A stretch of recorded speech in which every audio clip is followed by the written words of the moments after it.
Өглөөний мэнд хүргэе. Монголынхаа бүх эрчүүд, бүх сайхан аавууд, бүх ахмад дайчид, цэрэг, офицер, ахмад генералуудаа цэргийн баярын мэнд, эрчүүдийн баярын мэндийг хүргье. За энэ цэргийн баярын түүхийн талаар тодорхой хэмжээний мэдлэгтэй болъё. Энэний талаар ярьж өгье. Монгол цэргийн өдөр буюу цэргийн баярын өдөр, мөн эрчүүдийн баярч гэж нэрлэдэг байгаа зүйл. Энэ баярын талаар түүхийг ярьж өгье. Монгол улсын орчин цагийн зэвсэгт хүчин байгуулагдсан өдөр 1921 оны 3 дугаар сарын 18-ны өдөр Жанжин Дамдны Сүхбаатарын байгуулан удирдсан ардын цэрэгт Хяах хотыг чөлөөлжээ.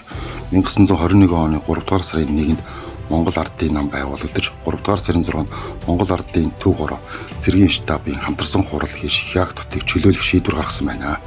Улмаар мөн оны 3 дугаар сарын 14-нд Сүхбаатар нийслэл хүрээнд дэх ардын төр засгийн газарт илтгэсэн байна.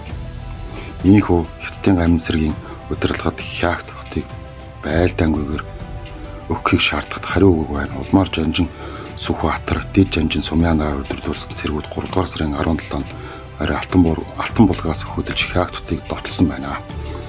Жанжин Сүхбаатар хотын гадуур харуул манаа тавьж хоноод маргааш буюу 3 дугаар сарын 18-ны өглөө ардын журамт цэргүүд Хяах хотод орсон байна. Одоо байлдаад Хяах орчинд сарин дарсан Хятадын амин цэргийг бомбцэнд Нанзад нарын удирдсан цэргүүд мөрдөн хөөж баггүй хохирол учруулсан байна. Үүгээр ардын журамт цэрэг эх орноо чөлөөлөх тэмцэлд анхны ялалт байгуулсан.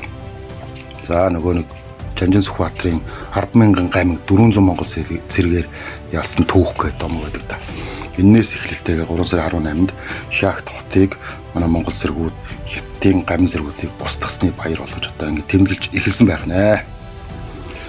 Сүүлд нь цэргийн явдлын яамны сайд бүх цэргийн жанжин Маашал Хорлоогийн чой болсон Монгол ардын ховсгол цэргийн ойн баярын өдрийг тухай тогтоолго гарах хүсэлт тавьсны дагуу бүгд найрамдах Монгол ард улсын баг хурлын тэргүүлэгчдийн 1946 оны 5 дугаар сарын 28-ны өдөр хуралдсан 32 дугаар хурлаар Монгол ардын ховсгол цэргийн баярын өдрийг тэмдэглэх тухай хэлэлцэж Монгол ардын журамт цэрэг Хяах хотыг чөлөөлж анхны ялалтаа байгуулсан 3 дугаар сарын 18-ны өдрийг ховсгол цэргийн баярын өдөр болгон жил бүр улс нийтээр албан ёсоор тэмдэглэх тогтоол гаргаж энэ өдрийг цэргийн албан хаагчдаг амралтын өдөр болгохоор болсон байх нэ. Харин 2003 оны 12 дугаар сарын 18-нд Монгол улсын их хурлаас батлан гаргасан нийтээр тэмдэглэх баярын болон тэмдэглэлт өдрөөлийн тухай хуулиар 3 дугаар сарын 18-ныг зэвсэгт хүчний өдөр хэмээн тэмдэглэх болсон байна.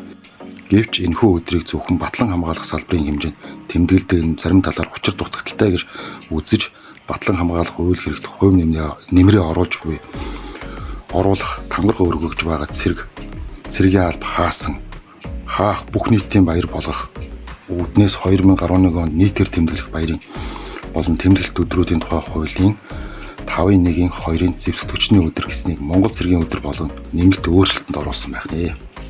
За ингээд орчин цагийн зэвсэгт хүчин ингэж үүссэн байх нь 3 сарын 18 энэ эрчүүдийн баяр цэргийн баяр нь бас нэг ийм түүхтэй байх нэ.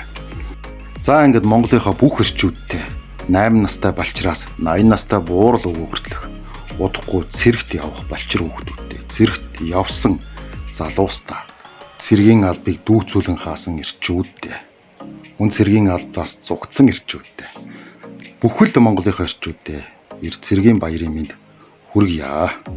Монгол эрчүүдийн баярын мэнд хүргье. Сайхан баярлаарай. Мөн тэгээ муугар утгад ямар нэгэн асуудал дайн дажин боллоо гэх тэгэл өөрхийн эрчүүд бүгд л явна шүү дээ. Тэгэхээр бүгдэнд нь ялгуурлахгүйгээр баярын мэнд хүргье. Бүгд сайхан баярлаарай. Харигтарс битээ угаарай.